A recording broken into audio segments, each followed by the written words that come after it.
Anda menyaksikan Kompas Bisnis bersama saya, Brema Natenaya. Saudara, yang sedang huru-hara saat ini di masyarakat ini terkait dengan adanya tambang nikel yang ada di pulau kecil di Papua. Nah, tambang nikel ini kalau kita bilang yang ada di Raja Ampat ini dekat dengan jatuhnya surga bumi gitu ya. Nah, sejak 2020 hilirisasi begitu menggelora, disanjung-sanjung sebagai sumber kemakmuran baru bagi Indonesia. Nah, mobil listrik ini banyak mengaspal di penjuru dunia dan inilah yang menjadi titik mulai ataupun garis start nikel menjadi primadona karena punya manfaat sebagai salah satu bahan baku baterai. Nah, Tiongkok adalah salah satu penyuplai mobil listrik yang ada di dunia. Dan di Raja Ampat juga ini adalah salah satu yang menjadi sumber ataupun banyaknya nikel, potensi nikel yang ada di sana. Dan ini apakah benarkah nikel-nikel yang ada di Raja Ampat ini untuk Tiongkok? Kita akan lihat di slide berikut ya, saudara. Nah, yang jadi pertanyaan ini adalah sebenarnya hilirisasi atau nikelisasi terkait dengan adanya tambang nikel di Raja Ampat.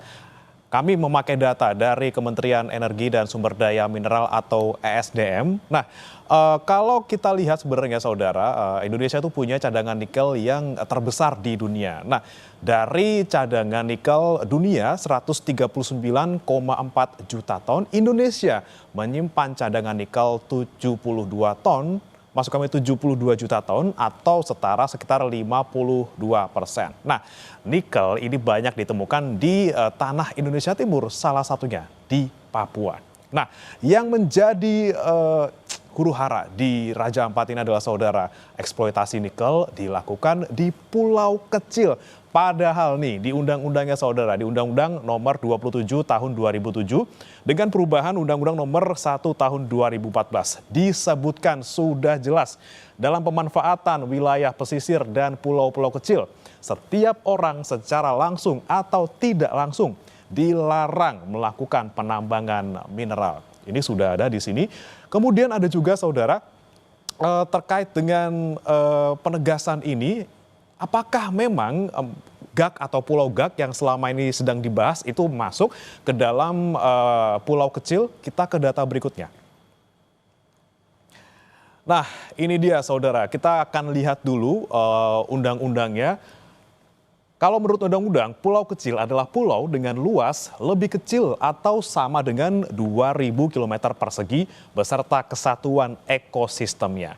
Nah, sementara luas Pulau GAK sendiri adalah 6.500 hektar atau hanya 77 km persegi. Ini sangat jauh saudara ya. Syaratnya 2.000 km persegi, tapi pulau kecil di GAK ini justru hanya 77 km persegi. Nah, kalau kita lihat juga saudara di pasal 23 ayat 2 Undang-Undang PWP3K, pulau kecil itu sebenarnya diperuntukkan untuk sustainability.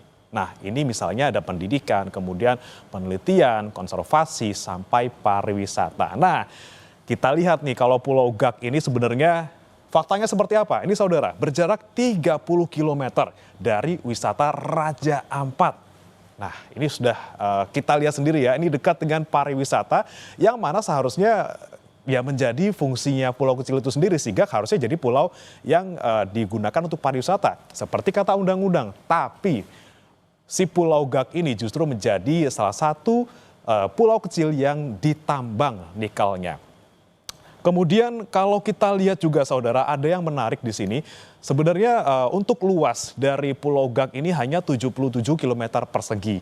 Namun kalau kita lihat konsensinya ataupun izin tambang yang dimiliki oleh PT GN itu adalah 13.136. Kita bandingkan saudara ya, 6.500 hektar dan juga 13.136 hektar. Ini luas yang dimiliki izinnya oleh perusahaan ini jauh lebih besar daripada luas pulaunya itu sendiri. Itu artinya sisanya saudara dari 13.136 dan juga 6.500 itu sisanya adalah perairan di sananya. Pertanyaannya berarti ada apa di sana dan juga bagaimana nanti konsekuensinya berdasarkan dengan aktivitas tambang mereka kepada ekosistem laut di sana. Nah, ini akan kita bahas kembali di data selanjutnya. Nah, saudara, sekarang kita akan lihat angka terkait dengan ekspor nikel di tahun 2024. Nah, ini kalau kita lihat sepanjang tahun 2024, saudara, ekspor nikel dan barang daripadanya ini mencapai 8 miliar dolar Amerika Serikat. Nah, ini memakai data kode HS75 dan kami ambil datanya, saudara, dari Badan Pusat Statistik. Kemudian, kemana tujuan ekspor nikel Indonesia? Ini datanya masih sangat menarik. Masih dari BPS, ini ada 6,26 miliar dolar Amerika Serikat. Nikel kita itu dijual kemana? Ya, ke Tiongkok, saudara. Ini hampir sekitar 80% nikel Indonesia dikirim ke Tiongkok. Nah, perusahaan pemilik IUP ataupun izin usaha penambangan di Raja Ampat selain GAC Nikel ada juga PT Anugrah Surya Pratama, kemudian Mulia Raymond Perkasa, PT KW Sejahtera Mining, dan PT Nurham. Nah, kalau kita lihat Anugrah Surya Pratama ini berdasarkan penelusuran Kompas Bisnis merupakan afiliasi raksasa nikel Tiongkok Wanxiang Group. Nah, baiklah, kalau kita lihat nikelisasi ini penuh dengan gelora. Ini lihat angkanya luar biasa, 6,26 miliar rupiah. Nah, ini Indonesia sebenarnya untung atau justru jual nikelnya dengan harga yang rendah? Kita punya datanya. Nah, kami punya data, saudara, dari ID Trading Economics.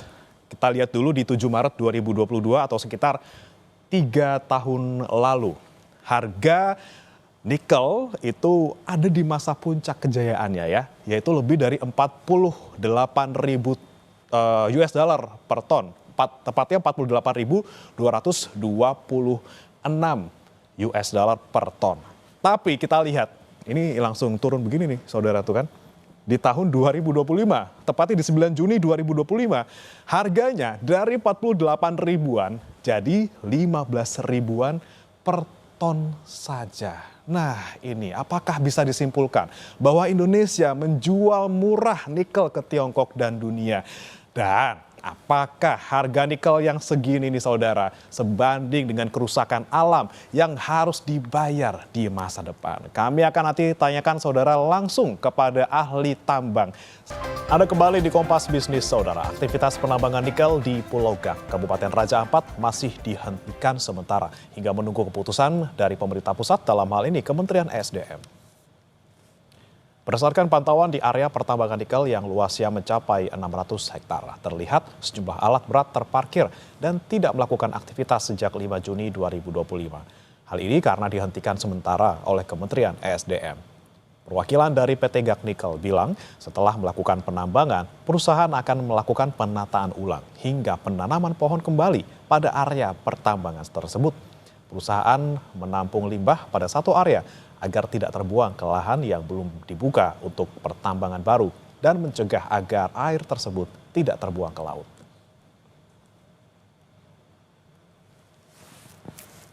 Ini namun pada saat ini kegiatan kita tidak lakukan, kita hentikan sementara. Bisa dilihat dari ada unit ekskavator ya yang lagi standby karena kita menghormati keputusan dari Bapak Menteri bahwa kegiatan pertanggal 5 itu kita sudah stop.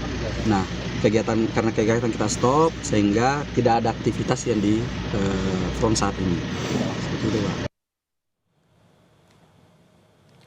Sebelumnya, saudara, PLT Presiden Direktur PT GAC Nikel Arya Arditya Kurnia mengklaim dampak ekologis tambang diminimalisasi dengan sejumlah upaya.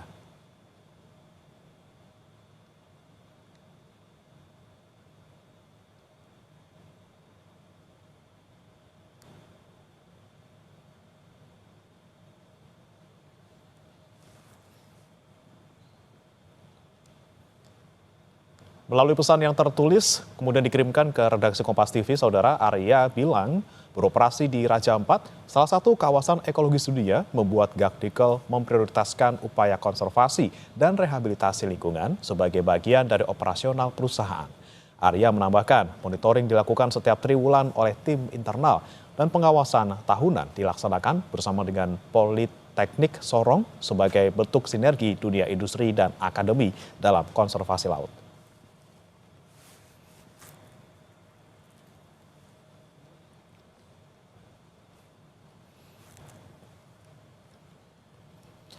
Saudara, tentang nikel di Raja Ampat ini untuk siapa dan umumnya di Indonesia ini mengalir kemana? Benarkah Indonesia menjual nikel dengan harga murah?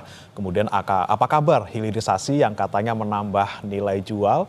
Hilirisasi atau nikelisasi, tanggung jawab siapa? Kami akan bertanya langsung ke pakar ekonomi energi Universitas Gadjah Mada, Fahmi Radi. Selamat pagi, Pak Fahmi. Selamat pagi, Mas. Ya, Pak Fahmi, ini kita mungkin yang dasar dulu ya Pak ya, kita pakai undang-undang. Ini kan kalau menurut Undang-Undang Dasar 1945, pasal 33 ayat 3 jelas gitu ya.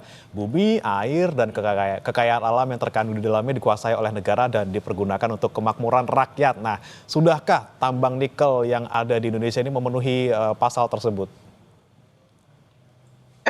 Oke, saya kira kita bisa belajar dari Morowali gitu ya. Itu tambang nikel dan kemudian ada smelter juga yang sebagian besar dari China. Nah, pegawai dari smelter tadi kebanyakan dari China juga. Artinya hanya sedikit rakyat sekitar yang kemudian bisa bekerja di smelter atau penambangan tadi. Dan ironisnya data juga menunjukkan bahwa di daerah Morowali itu tingkat kemiskinannya itu masih parah gitu ya. Pertumbuhan ekonominya tinggi, tetapi tingkat kemiskinannya parah. Itu suatu bukti bahwa kekayaan atau nikel tadi belum untuk kemakmuran sebesar-besarnya bagi rakyat gitu ya. Tapi kemakmuran bagi pengusaha khususnya dari China itu, Mas. Nah, kalau itu terjadi gitu ya, maka saya perkirakan di Raja Ampat pun juga akan terulang hal semacam itu.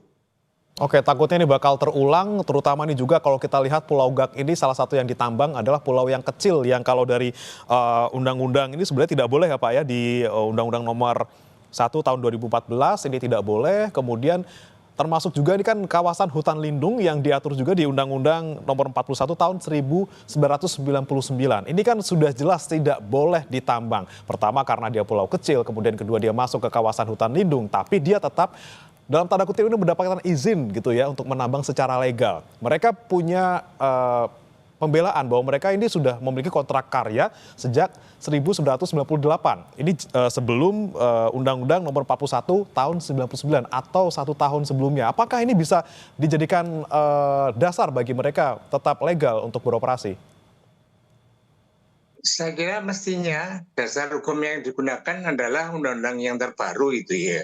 Kalau undang-undang terbaru nomor 1 2014 tidak mengizinkan, maka mestinya itu ada perlu dievaluasi gitu ya. Bahkan pemerintah itu bisa membatalkan izin tadi. Tetapi tampaknya tetap juga diberikan izin tadi dan kemudian beroperasi tadi. Nah, saya menduga gitu ya, ada semacam konspirasi gitu ya antara pengambil keputusan tadi, dalam hal ini adalah pemerintah pusat dengan pengusaha yang mendapat izin tadi, karena itu sudah sangat jelas dasarnya gitu ya. Dan pertaruhan yang diberikan untuk tambang Raja Ampat ini saya kira sangat terlalu riskan gitu ya, karena tadi di situ ada fauna flora langka, kemudian ada juga hutan lindung dan sebagainya. Nah, ini kalau penambangan tadi diizinkan itu secara pasti gitu ya, itu pasti akan merusak lingkungan tadi. Dan saya kira Bahlil mengatakan jaraknya 40 km gitu ya. Saya kira hasil tambang tadi gitu ya, pada saat menambang tadi di situ ada semacam debu yang sangat halus dan itu bisa dibawa angin sampai radius ratusan kilometer gitu. Dan debu tadi itu cukup berbahaya karena mengandung arsenik semacam racun itu gitu ya. Nah, itu akan merusak lingkungan. Barangkali nanti ikan-ikan langka yang ada di Raja Ampat itu akan punah. Kemudian juga penduduknya juga akan terkena penyakit, berbagai macam penyakit. Dan di pulau kecil tadi potensi untuk tenggelamnya pulau itu sangat besar sekali. Jadi kenapa undang-undang melarang? Karena itu berpotensi menenggelamkan pulau tadi. Ini pertaruhan yang sangat besar gitu ya, hanya untuk misalnya memperoleh manfaat ekonomi tambang yang belum tentu besar juga dan belum tentu untuk kesejahteraan rakyat itu, Mas. Nah ini dia, disampaikan bahwa ini kita mau ambil, istilahnya kita mau dapat untung juga nih Pak Fahmi. Tapi kalau kita lihat sekarang sebenarnya harga dari nikel sendiri kan lagi anjlok nih Pak ya. Katanya karena Ya. memang pasokannya terlalu banyak di pasar. Nah kalau kita misalnya melihat harga nikel yang sekarang, kemudian pemerintah dalam tanda kutip ini tetap memberikan izin untuk tambang, ini sebanding nggak sih Pak dengan kerusakan lingkungan yang akan dihadapi? Kalau misalnya kita menggunakan cost and benefit analysis gitu ya, saya kira cost-nya itu terlalu besar tadi, kerusakan lingkungan, kemudian punahnya fauna, flora, yang itu kemudian menjadi daya tarik bagi wisatawan gitu ya. Nah, saya khawatir kalau semua flora, fauna yang menarik tadi di laut atau juga di hutan lindung tadi kemudian punah, maka tidak ada lagi yang menarik di Raja Ampat dan destinasi wisatanya akan terancam. Itu saya kira kalau dihitung cost-nya besar sekali gitu ya. Nah sementara benefitnya, tadi harga nikel juga menurun cukup tajam gitu ya. Dan nilai tambahnya itu juga rendah gitu ya.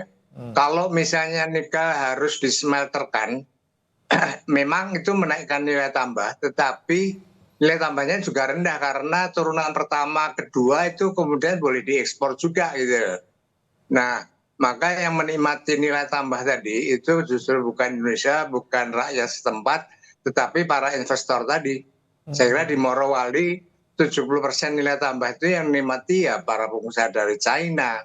Nah, hal yang sama seperti itu, sementara cost-nya itu terlalu besar gitu ya. Maka kalau memang masih mempertahankan Raja Ampat sebagai destinasi wisata, maka menurut saya semua tambang yang ada di Raja Ampat harus dihentikan itu secara permanen. Oke, kos yang kita harus bayar tidak sebanding dengan yang kita dapatkan gitu ya Pak Fahmi. Tapi memang Indonesia kan sekarang sedang ada bahasan gitu ya di IUCEPA terkait dengan Eropa yang katanya minat untuk beli nikel ke kita. Tapi dengan catatan tata kelola lingkungannya ini bagus. Tapi kalau kita melihat beberapa waktu terakhir ini dengan isi lingkungan yang menghantui gitu ya di Pulau Gag ini, sebenarnya yang mau beli siapa Pak? Atau tetap sebenarnya pasar terbesar kita di Tiongkok 80%? Ya, saya kira terutama negara Eropa dia itu sangat strict dengan lingkungan itu ya. Misalnya pernah memban atau melarang ekspor sawit karena replantingnya itu dengan deforestation gitu ya. Sehingga Eropa nggak mau beli sawit. Nah, saya kira hal yang sama juga akan terjadi pada nikel atau turunan nikel tadi gitu ya. Saya kira Eropa juga tidak akan membeli meskipun sesungguhnya Eropa itu pasar potensial gitu ya. Apakah turunan produk dari nikel tadi gitu ya. Tapi dia sangat strict dengan kerusakan lingkungan dan kerusakan hutan tadi gitu ya. Nah, kalau itu sudah terjadi, maka kemudian ya tidak ada pilihan lain jualnya ke China gitu ya. Artinya investor yang masuk ke tambang China, smelter juga China, jual ke China, diolah di China gitu ya. Dengan nilai tambah yang lebih besar, dijual lagi ke Indonesia. Nah ini juga sangat ironis gitu ya. Jadi menurut saya sekarang ini itu bukan hilirisasi gitu ya. Tapi smelterisasi yang nilai tambahnya juga rendah dan sebagian besar dinikmati oleh investor China, bahkan tenaga kerja China itu juga ikut menikmati. Sementara rakyat Morowali itu terkena dampak kerusakan lingkungan gitu ya. Banyak yang sakit terkena debu tadi, tapi mereka tetap miskin. Nah ini kan sangat ironis dan saya kira ini tidak sesuai dengan konstitusi tadi gitu ya, bahwa kekayaan alam itu sebesar-besarnya untuk kemakmuran rakyat, tetapi yang terjadi adalah untuk sebesar-besarnya kemakmuran para pengusaha. Itu seperti itu, Mas. Untuk sebesar-besarnya kemakmuran pengusaha, menarik. Tapi Pak Fahmi, sekali lagi nih kan kalau kita lihat perusahaan stainless steel Singsan ini stop produksi di bulan Mei 2025 ini. Kemudian JNI ini juga sedang ada masalah keuangan. Nah, kalau Anda melihat kondisi pernikelan ini sedang tidak baik-baik saja, bisa nggak ini jadi momentum yang tepat untuk pemerintah ngasih moratorium untuk izin tambang nikel di Indonesia? Nah, saya kira yang paling mendesak yang di moratorium itu ya di Raja Ampat dulu itu ya. Saya kira Bali sudah memberikan, tapi kan temporary, artinya ada ekspektasi bahwa nantinya dengan berbagai alasan nanti akan diizinkan gitu ya. Nah, kenapa Raja Ampat? Karena pertaruhannya terlalu besar gitu ya. Cost-nya itu terlalu besar gitu ya. Nah, kita memang belum menghitung gitu ya, tetapi kalau kita belajar dari PT Timah yang kerugiannya 300 triliun, itu 90% itu tuh biaya kerusakan lingkungan. Nah, hal sama itu pasti terjadi juga di Raja Ampat gitu ya. Nah, di luar Raja Ampat, maka barangkali tambang nikel, smelter yang ada itu perlu ada pengawasan yang ketat gitu ya. Kemudian harus juga ada reklamasi, kemudian juga ada untuk melindungi masyarakat sekitar dan sebagainya itu ya. Ya. Artinya manajemen untuk lingkungan hidup itu harus benar diperhatikan ini. Tapi khusus untuk Raja Ampat menurut saya harus ditutup karena resikonya terlalu besar itu. Oke, harus ditutup karena resiko terlalu besar, cost-nya tidak sebanding, kerusakan lingkungan pertama, kedua juga nikel kita dijual dengan harga yang sedang anjlok-anjloknya, begitu ya Pak ya. Baik, terima kasih Pak Fahmi Radi, pakar ekonomi energi Universitas Gadjah Mada sudah bergabung bersama kami di Kompas Bisnis. Selamat pagi Pak.